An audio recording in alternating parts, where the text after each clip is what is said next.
In 2009, there were 307 million people in the USA, and there are 300 million firearms owned by civilians. In the 100 million are handguns. This is the right people for Americans have to keep them protected and safe.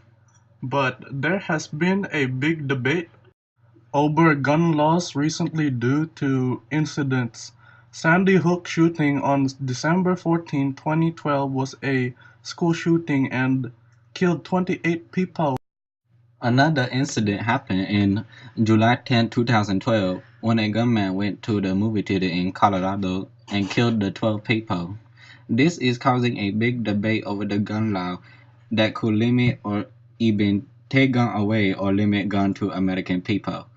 But the problem is that the people with the guns who kill people, not the guns, and we believe there should be no law on guns. One of the USA most famous laws is the right to bear arms. There is now a bigger threat that the guns might be limited or even taken away. In states in the Second Amendment of the Constitution of the United States. in 1791, the right of the people to keep and bear arms shall not be to infringe. This was so made that people can protect themselves from intruders all the way to protecting themselves from the government.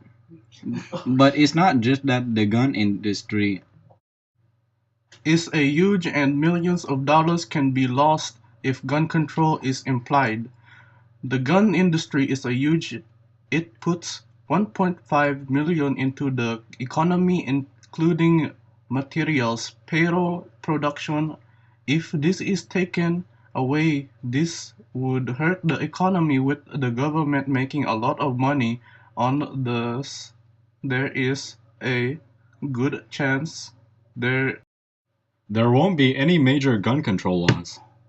If there are through, this can take the money away from government programs that the government pays for and from taxes from gun sales and etc. As you can see, this would be a big loss for the government. A big issue is that the people want to use guns for self-defense. People are using guns for protection against home invaders and people who threaten them. If the government takes away the ability to have enough power to defend yourself, people will break the law and will have enough firepower to get in and or kill you and leave people defenseless. In Australia, the gun assault rate has increased 200% since the 1997 gun ban. Gun ban is a part of a gun control because you are controlling who can't have guns. This is yet another reason why gun control would be so bad for the USA and its people. The gun control or regulations would cost over $1 billion and affect the way we live. The gun control would be a bad thing for the US and its people.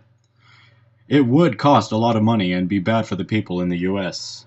This would also leave the people vulnerable and no way to defend themselves from attack. We hope we could see the USA keep its gun laws and how they are so we can keep our rights and not go through all this mess I listed above. It is time that we took a reasoned look at how these terrible things can happen. The Sandy Hook Elementary School shooting incident, certainly.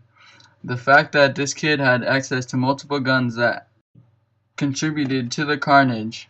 His mother, who sadly was also a victim of the murderous rampage, had legally purchased all the guns in his possession.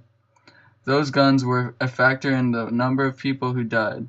There's no debating that.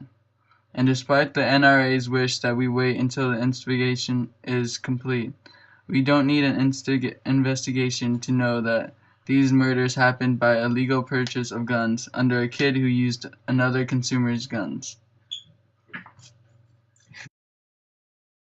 You state gun-related deaths here are 10 to 100 times that of the other developed countries.